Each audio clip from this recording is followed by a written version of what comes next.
If you keep a 30-year mortgage or you refinance into another 30-year loan and you pay extra every month, then you're still paying off the mortgage more quickly. But if you have a financial emergency, let's say an interruption in income or big medical bills, well, then you can stop paying that extra amount every month until your emergency ends. You have that flexibility.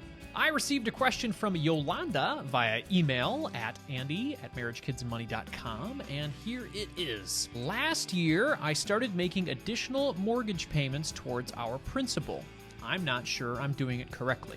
I'm making $400 additional principal payments plus full additional mortgage payments when a month has 3 payment periods instead of 2. When I pay extra mortgage payments, which is $2,600 plus $2,600 for principal, the mortgage company took part towards the interest instead of paying 100% toward the principal. It's all confusing to me. Should I pay a lump sum? I am hoping to help my husband retire from his corporate job earlier so he can finally do what he loves, which is teaching.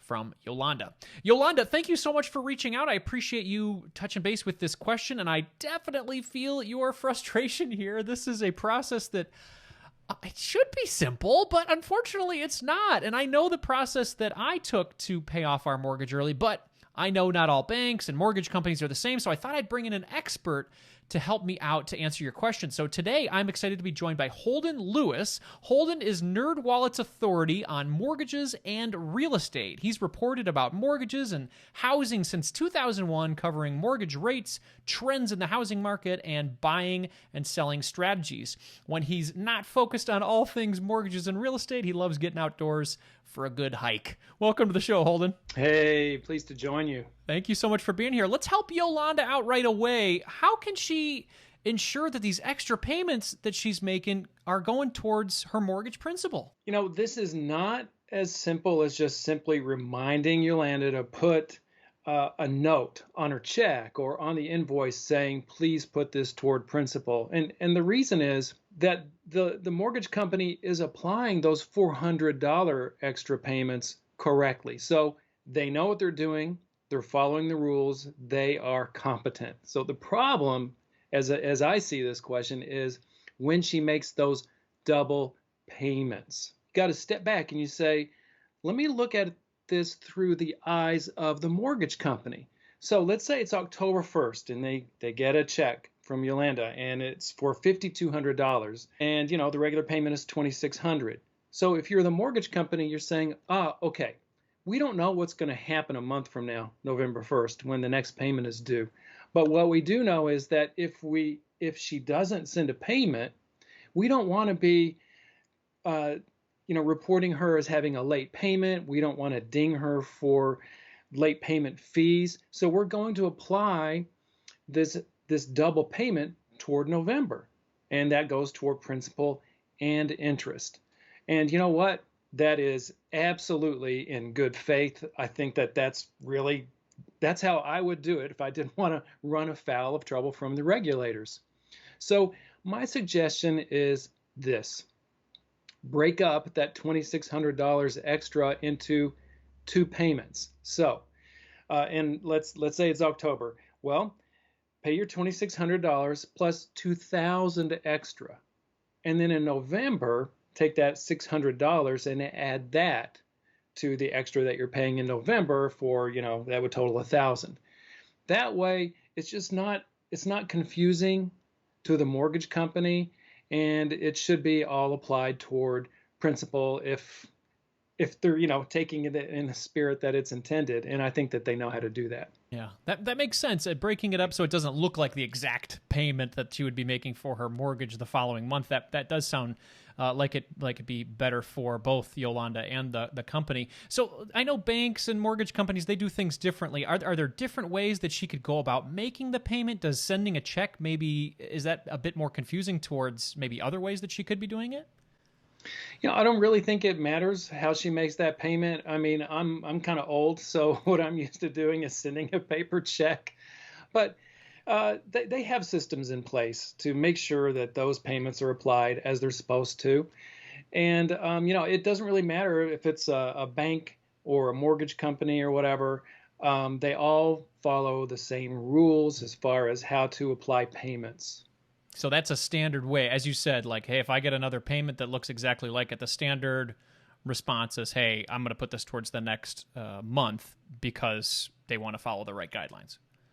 That's right. And it's not only regulations, but it also is the investors who buy mortgage servicing rights and who buy the rights to collect the interest on those payments. It's just a whole lot simpler for the industry if all of that is handled the same way for Got it. every company. Got it. Well, so let's say she sends that $2,000 check. Should she write maybe on the subject line, "This is for principal"? Like, how does she clarify that enough? Does she need to call them? Does she need to send a smoke signal? What does she got to do? She definitely should indicate wherever that she can do it, that it's supposed to go toward principal. So that might be the memo field on a check, or if she's paying online, there might be a space to put that on the website. So let's talk about somebody who's listening, maybe Yolanda. She's like, I really want to be mortgage free. How can she determine how much she should be paying towards the mortgage to get to that final destination? Go to a mortgage calculator. Go, search for early mortgage payoff calculator. There's several out there. NerdWallet's is really good because it allows you to actually say how many years do you want to pay this off. And then it will tell you not only how much extra you need to pay every month to pay it off in that certain time frame, but also will kind of give you a little goodie. It'll tell you how much interest you'll save from doing that. And you save a lot of interest by paying down your mortgage early. So, let's talk about refinancing. We're in August 2021 as we're recording this.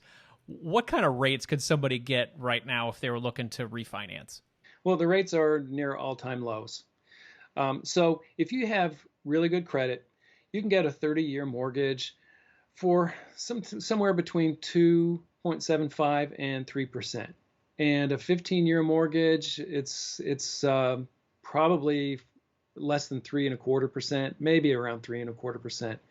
If you have excellent credit, which is just phenomenal. Those are just such low rates. They have been lower, but not much lower. Yeah, that's incredible. So somebody might be listening and they've got some high interest credit card debt. Is this another reason to maybe refinance to eliminate that debt? Oh, man. No, I mean, I do not like that idea. And I know a lot of people do it. I don't want to be too prescriptive, but look, let's say you have high interest credit card debt and you want to pay it off with a refinance. So the way you do that is it's called a cash out refinance, which means that you borrow more than you owe on the house. So let's say you owe $200,000 on your mortgage and you have $20,000 in credit card debt. Well, a cash out refinance, you would refinance for $220,000. So you would get a new mortgage for $200,000, and then you would get $20,000 cash, which you would then pay off the credit card debt. And that sounds great. It's really, I don't like it for two reasons. The first is you're exchanging what's called non-secured debt for secured debt. So basically, if you don't pay that credit card balance, then they can't take anything away from you. But if you pay it off with a mortgage, then if you can't pay that debt, then they can take your house away from you. The second reason is that you're exchanging kind of shorter term debt for long-term debt. So let's say you have that high credit card balance, and if you really, really tried hard, you could pay it off in 5 years. Well, if you pay it off through a cash out refinance, you're putting yourself on the hook to paying it over 30 years. You're going to have a lower interest rate, but in the long run, you're going to pay more interest if you pay it off in 30 years. So no, I don't like it. I think, the best thing to do is maybe refinance just to get a lower monthly payment, but not a cash out refi, and then apply those savings toward really, really hammering down on that high interest debt, and just do all you can to pay off the high interest debt before, let's say, you start paying extra on the mortgage. I like that. And, another addition to that is it doesn't really solve the reason that you're in the problem in the first place. Why are you in high interest credit card debt? Is this a habit? Is this a spending thing? And are you just sort of kicking the can down the road by doing a cash out refi? And just adding a problem somewhere else, to your point. Absolutely. So I completely Exactly. agree with you. It makes a lot of sense. So somebody's listening right now, and let's say they want to get rid of this mortgage once and for all, and they're with Yolanda. They're like, okay, I want to get this. I want to get this going. What's one piece of advice you could leave with them as they finish this interview to make that happen? All right. So the one piece of advice I have is when you refinance, you kind of have two choices. You can refinance into another 30-year loan, which is what a lot of people do, or you can refinance into a 15-year loan. So with a 15-year loan, not only you're going to get lower monthly payments, you're going to pay off that mortgage faster, both are really great. And of course, your monthly mortgage payments are going to go up because, you're shortening the loan term. Okay. But you don't have a whole lot of flexibility. And what I mean by that is if you keep a 30-year mortgage or you refinance into another 30-year loan and you pay extra every month, then you're still paying off the mortgage more quickly. But if you have a financial emergency, let's say an interruption in income or big medical bills, well, then you can stop paying that extra amount every month until your emergency ends. You have that flexibility if you keep a 30-year loan and you just pay extra versus refinancing into a 15-year loan and really being locked into those higher monthly payments and not being able to pay less during financial emergencies. Yeah, that's a good point. Having some flexibility, some options. I like where Holden's going with a lot of this piece of advice. Giving yourself some options, not tying yourself into something, tying yourself into a choice, and being able to know that, hey, change happens, change is okay. Something I planned 5-7 years ago, maybe I'm not feeling the same way 5-7 years later. So yeah, I like this. Keeping your options open and helping you get to where you want to go. So Holden, thank you so much for your time today. I really appreciate it. If people want to get in touch with you, where's the best place to go? Just follow me on Twitter at Holden L, and my DMs are open. Excellent. And then we know NerdWallet is a fantastic resource for a lot of these calculators we talked about. If they want to access one of those calculators, just go to nerdwallet.com. Is that the best place to go? That's right. And if there's a certain calculator you're looking for, like for how much am I going to be able to borrow, or how fast can I pay it off with extra payments, just Google those phrases and you'll see NerdWallet near the top of the results. That's going to be a good calculator. Excellent. Yeah, NerdWallet is an excellent source. Definitely something I'm sourcing a lot in my articles that I write. So thank you so much, Holden. I really appreciate your time today. Hey, thank you.